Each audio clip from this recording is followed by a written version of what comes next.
अस्सलाम वालेकुम नाज़रीन, आप देख रहे हैं जेएन न्यूज़ एचडी। आइए नजर डालते हैं आज की अहम खबरों पर। बहावलपुर राना फहीम से regional police officer Rai Babar Saeed ने district police officer Syed Mohammad Abbas के हमरा पुलिस खिदमत मरकज बहावलपुर का भी दौरा किया। आरपीओ ने पुलिस खिदमत मरकज बहावलपुर में आवाम को फ्राहम करदा सहूलियात का जायजा लिया, शहरियों से बातचीत की, जिन्होंने इन सहूलियात पर तसल्ली और इत्मीनान का इजहार किया। उन्होंने खिदमत मरकज के ऑनलाइन रिकॉर्ड को भी चेक किया। आरपीओ ने शहरियों से गुफ्तगू करते हुए कहा कि पुलिस खिदमत मराकज रीजन के तमाम सर्कल्स में बनाए जा चुके हैं, जहां आवाम को एक ही छत के नीचे 14 मुख्तलिफ सहूलियत फ्राहम की जा रही हैं।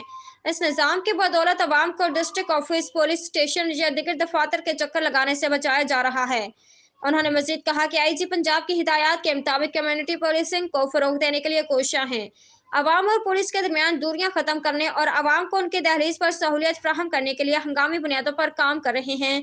शहरों के मजीद सहूलियत के लिए driving licence branches, driving licence की तजदीद, रेन्यूअल, इंटरनेशनल लाइसेंस और लर्नर बनाने के लिए रात 12 बजे तक काम करेंगे।